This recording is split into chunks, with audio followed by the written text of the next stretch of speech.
I want to do my first investment property. I want to start looking at places making offers, but I don't want it to be my only one. I don't want it to be my last one.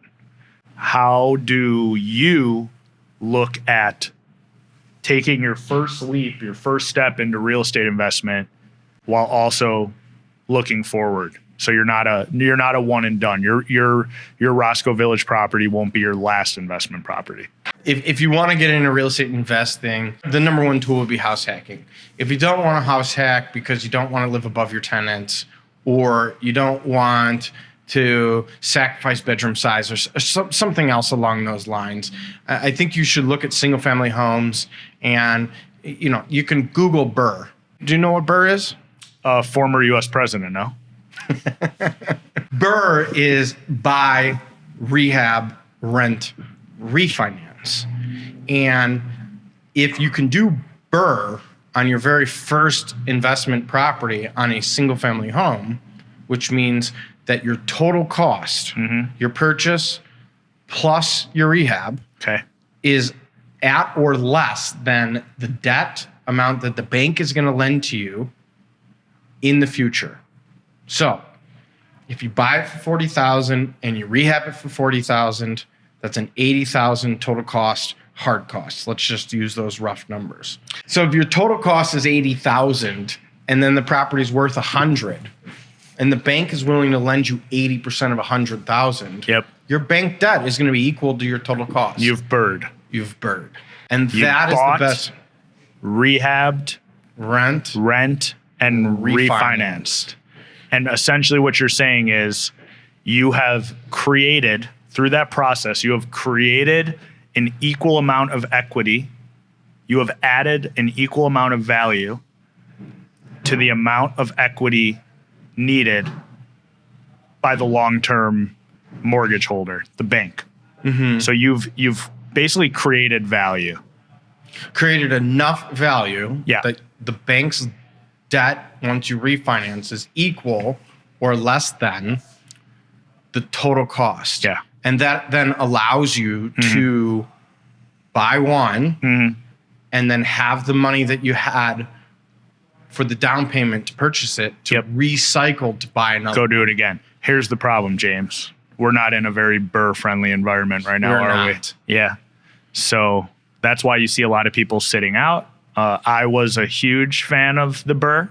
I thought I would BRRRR my way to fame, fortune, and early retirement. To the beach. Correct. Turns out, no. Interest rates can throw a wrench into BRRRR. So here's how I want to pivot. Everyone knows we're construction people, we're value add people. What if they're not? What if our friends, and they don't want to necessarily partner with us, which would be the best option, but if they didn't, then what do? They just love the idea of owning real estate, and they don't, then what do we do? James, we don't have the ability to totally renovate and cash out. And if you're more liquid and you don't want to get into the nitty gritty of creating value, you can do a 20% down payment on a turnkey property. Boring. That's for rich people, James. Yeah, but you get some leverage, you let it cash flow, and if you take care of it, it's going to take care of you. How about this? How can we add value without construction? Increasing the rents, decreasing the expenses. I think this is one of the most underrated refi strategies out there, and tell me if I'm missing something. But if James, if you're my broker and I ask you to find me, I say, this is my strategy. I don't want to do any construction. I don't trust contractors. It's too much risk, but I still want to add value to a building.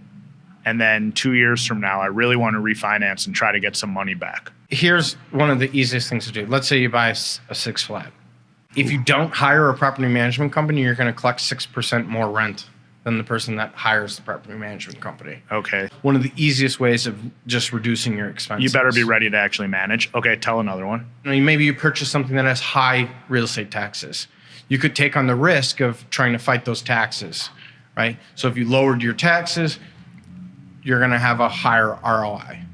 A big one too, sorry to cut you off. It's okay. Again, I want more ideas. Changing the responsibility of utilities. So if you buy a boiler building, you go from having a gas account to individual furnaces or individual heat within not a unit. huge project. Not a huge project.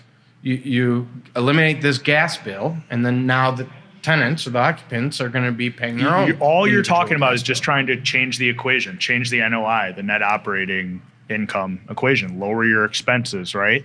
So lowering expenses is one way to create a greater NOI, which then could lead to a refinance opportunity, right? If you could prove to the bank that the equation has changed a little bit. Another way is to raise rents, sounds, it's kind of like keep it simple, stupid, but I'm pretty simple. So if I say, James, find me an asset that's being under-managed, under-leased. Under-managed, or there's plenty of them out there, right? But it takes someone with knowledge of the area and and with a background in this like yourself to go not only just say, okay, beautiful brick building, decent looking units. Then what you're going to do is slide down and look at the data in the MLS or Redfin or Zillow or Compass and say, okay, these are collecting $1,450 a month. When do their leases expire, right? Okay, their leases all expire in June.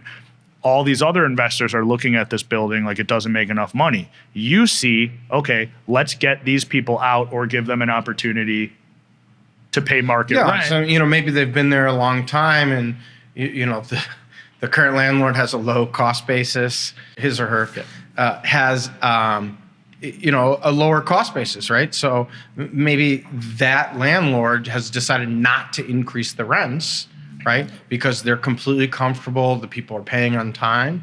You could come in and you could be the new sheriff, right? Yep. And you can turn the building. You could keep, if they're great tenants, you keep them. Yep. And you could give them a slight bump. Yep. Right? And that's going to increase your bottom line. Yeah. And now if you put all this stuff together, right? You increase the rents, you decrease the expenses, you self-manage, you're going to have a way different investment property than someone else. Yeah. Maybe we don't call that house hacking, but it's definitely hacking. Right? Yeah, for sure. You're stretching from all ends.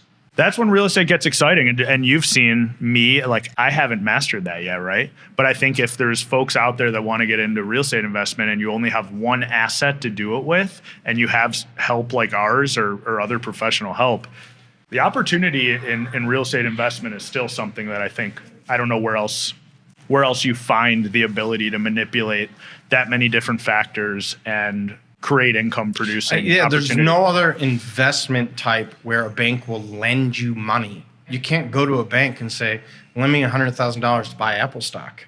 But you can go to a bank and you can ask for $100,000 to buy an income producing property. It's crazy. Damn, I feel like going and finding something new to buy now.